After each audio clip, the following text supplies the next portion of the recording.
Hello, నేను doctor Harish Teneti, maxillofacial surgeon, life coach and వేద శాస్త్రపాద instructor. స్వామి శరణమయ్యప్ప. ఈరోజు మనం మాట్లాడుకోబోతున్న కాన్సెప్ట్, నీకు కావాలనిపిస్తున్నది నిన్ను కావాలి అనుకుంటోంది. ఇది గుర్తుపెట్టుకోండి. నీకు ఏది కావాలో లైఫ్లో అది నిన్ను కూడా కోరుకుంటోంది. ఇది తెలుసుకోండి. What you want is also wanting you. Okay, నీకు ఏది కావాలో అది నిన్ను కోరుకుంటోంది. అవునా, నేను ఇల్లు కట్టుకుందాం అనుకుంటున్నాను, కానీ ఆ ఇల్లు నన్ను కోరుకుంటోందా? అబ్సల్యూట్లీ కోరుకుంటోంది. ప్రాబ్లం ఏంటంటే మీరు కావాలనుకుంటున్నారని అనుకుంటున్నారు. ఇల్లు కట్టుకుంటాను కానీ లోన్ ఎవరిస్తారండి? ఇల్లు కట్టుకుంటాను కానీ ఇప్పుడు ఉన్న ఇల్లు అమ్మాలంటే నాతో ఎక్కడవుతుందండి? ఇల్లు కట్టుకుంటాను కానీ అని వద్దు వద్దు అని మైండ్కి చెప్తున్నారు కాబట్టి ఆ వద్దు మిమ్మల్ని కోరుకుంటోంది.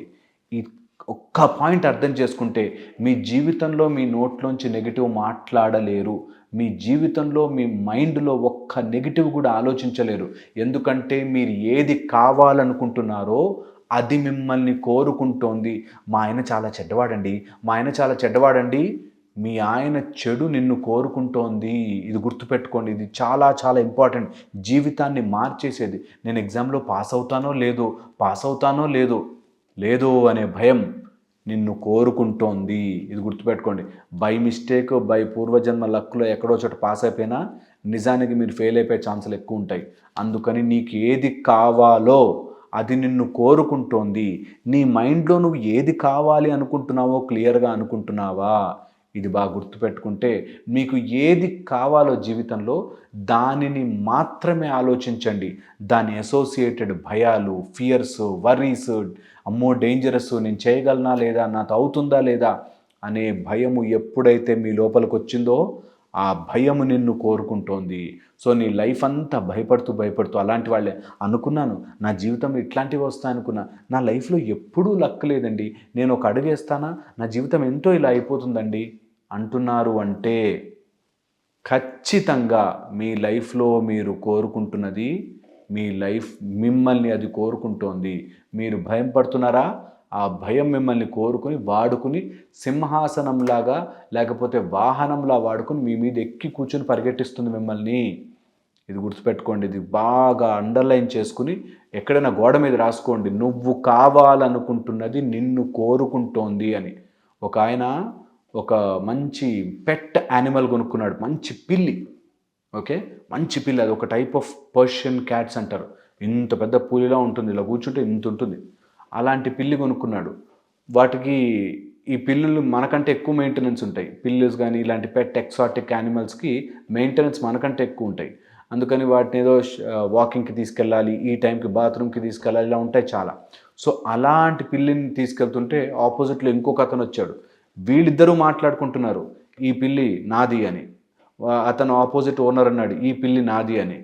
ఆ పిల్లులు రెండు మాట్లాడుకుంటున్నాయి, వీడు నా బానిస అని, వాడు నా బానిస అని. నేను ఎప్పుడు టాయిలెట్కి వెళ్ళాలన్నా వీడు నన్ను తీసుకెళ్ళాలి, ఇది వాడి పని అని చెప్పి ఆ పిల్లులు మాట్లాడుకుంటున్నాయి. నేను అనే ఉద్దేశం ఏంటంటే నీకు ఏది కావాలో అది నిన్ను కోరుకుంటోంది అన్నది ఇంపార్టెంట్. నువ్వు భయపడుతున్నావా? ఆ భయం నిన్ను ఎక్కి ఆడించేస్తుంది. నువ్వు ఒకవేళ కనుక పొగరుతో ఉన్నావా? ఆ పొగరు ఇక్కడి నుంచి మరి ఇక్కడికి ఎక్కేసి ఆడించేస్తుంది. నువ్వు ఏది కావాలనుకుంటున్నావో అది నీ జీవితంలోకి వచ్చా, నాకు కారు కావాలి. కారు కొనుక్కున్నావు, కారు ఎక్కేస్తుంది ఇక్కడికి.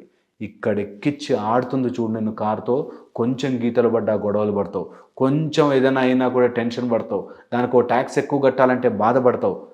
ఇలాగ రకరకాలుగా ఆడిస్తుంది. నీకు ఏది కావాలో అది నిన్ను కోరుకుంటుంది. ఓకే, సో అప్పుడు నువ్వు దానికి బానిసలాగా మారిపోవాల్సి వస్తుంది.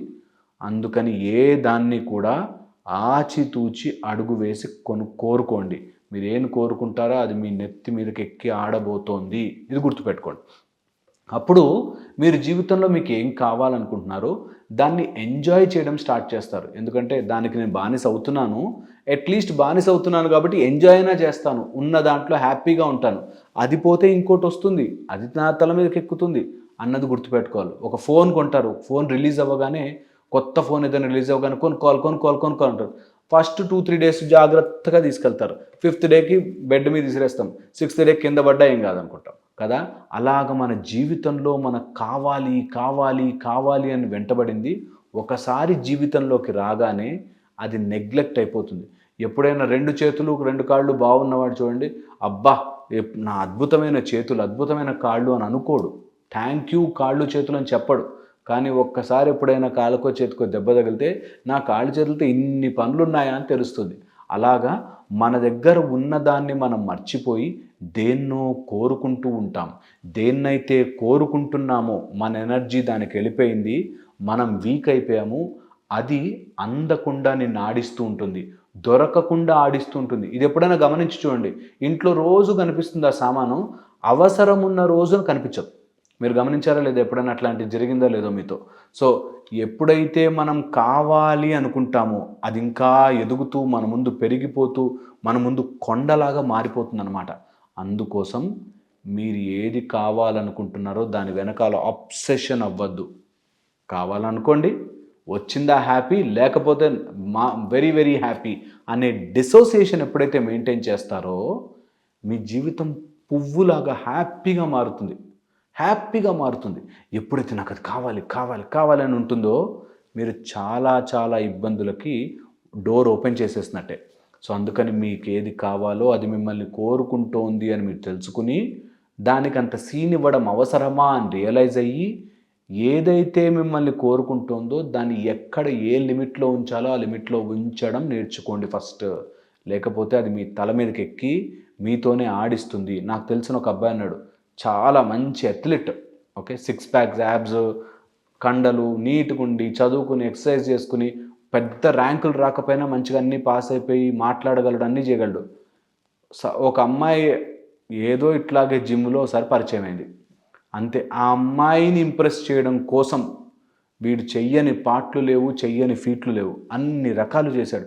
ఎప్పుడైతే ఒక అమ్మాయి కావాలని కోరుకున్నాడో వీడు ఆ అమ్మాయికి వశమైపోయి ఏది కావాలంటే అది పొద్దున ఆమెకంటే ముందు లేచి తొందరగా వెళ్ళిపోవాలి కదా అని రాత్రి నిద్రపోకుండా, రాత్రంతా మెసేజ్లు చేసి నిద్ర పట్టకుండా, హెల్త్ ప్రాబ్లమ్స్ తెచ్చుకుని, హెల్త్ ప్రాబ్లం వల్ల కాళ్ళ కిందంతా బ్లాక్ అయిపోయి అసిడిటీ ప్రాబ్లం వచ్చేసి, డైజెషన్ ప్రాబ్లం.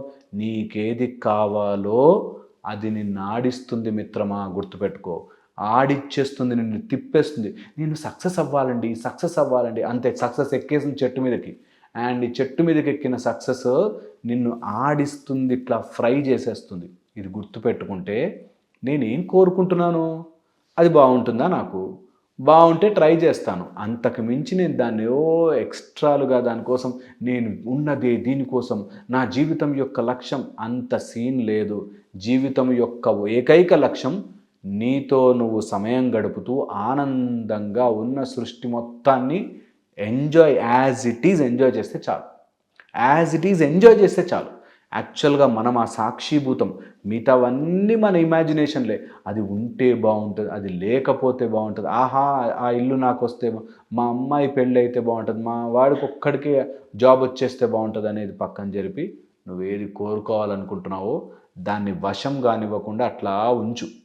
ఎప్పుడైతే దాన్ని వశం అయిపోయావో నిన్ను ఆడించేస్తుంది మిత్రమా, ఆడించేస్తుంది. ఇది బాగా గుర్తుపెట్టుకోవాలి. నేను చాలా పాయింట్స్ని డివైడ్ చేసి చెప్పాను.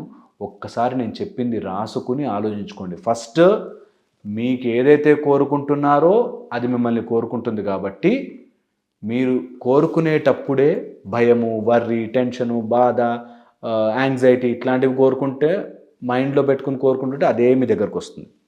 సెకండ్, ఒకవేళ నిజంగా ఏదైనా కావాలని కోరుకుంటే అది మీ తల మీదకి ఎక్కి నాట్యం ఆడుతుంది. థర్డ్ వచ్చేసి మీ దగ్గర ఏమేమైతే ఉన్నాయో వాటన్నిటికీ థ్యాంక్స్ చెప్పుకొని హ్యాపీగా ఉండండి. ఏమేం కావాలో వాటికి ఎయిమ్ చేసి ట్రై చేయండి. రాకపోతే ఆ వాటికంత సీన్ లేదు. నా లైఫ్, ఒక అమ్మాయి నన్ను మోసం చేసింది అని ఒక అతను సూసైడ్ చేసుకోవడానికి వెళ్ళాడు. నేను అన్నాను, ఒక్క అమ్మాయి కోసం నువ్వు సూసైడ్ చేసుకున్నావు అంటే నీ జీవితం యొక్క నీ విలువ ఒక అమ్మాయి ఎస్ నో మీద ఆధారపడిపోయి ఉంది కదా. ఒక 10,000 అప్పు ఉందని సూసైడ్ చేసుకుని, 1,00,000 రూపాయలు అప్పు ఉందని సూసైడ్ చేసుకున్నా అంటే నీ జీవితంలో నువ్వు 1,00,000 కూడా తీర్చలేని పరిస్థితిలో ఉన్నావా? నువ్వు ఎందుకు తీర్చలేవు? దాని గురించి ఆలోచించాలి కానీ సూసైడ్ చేసేసుకుంటా అంటే ఎట్లా? అలాగే నీ జీవితంలో ఒక్కసారి ఫెయిల్ అయితే ఎంతమంది రాశారు ఆ ఎగ్జామ్, నేను ఒక్కసారి పాస్ కాలేనా, ఎందుకు పాస్ కాలేను అని ధైర్యం నీకు లేక బానిసైపోతున్నావు. అందుకని ఇది గుర్తుపెట్టుకుని ఏది నువ్వు కావాలని కోరుకుంటున్నావో దాని వశంలోకి వెళ్ళిపోకుండా నువ్వు దాన్ని కంట్రోల్లోకి తీసుకునే ప్రయత్నం చేస్తే డెఫినెట్లీ లైఫ్ చాలా బాగుంటుంది. నేను చెప్పింది ఆలోచించండి. నా వీడియోస్ 1కి 2 సార్లు 3 సార్లు చూసుకొని రాసుకోండి. తొందరగా అర్థం కాకపోయినా చెప్పే విషయాలు అర్థం అవుతున్నట్టే ఉంటాయి, కానీ రియల్ లైఫ్లో అప్లై చేయడానికి 1కి 2 సార్లు రాసుకోండి. హెల్ప్ చేస్తాయి మీకు ఖచ్చితంగా. ఏదో నేను చాలా గొప్ప విషయాలు చెప్పేస్తాను మీకు అర్థం కావు అని కాదు, మీకు ఖచ్చితంగా అర్థమవుతున్నాయి, కానీ టైం వచ్చినప్పుడు ఇంప్లిమెంట్ చేయడానికి కాస్త ఇబ్బంది పెడుతుంది మనసు. అందుకని రాసుకోండి, ఖచ్చితంగా హెల్ప్ చేస్తాయి. Hope this helps. ఇంకో వీడియోలో మళ్ళీ కలుసుకుంటాను. స్వామియే శరణమయ్యప్ప.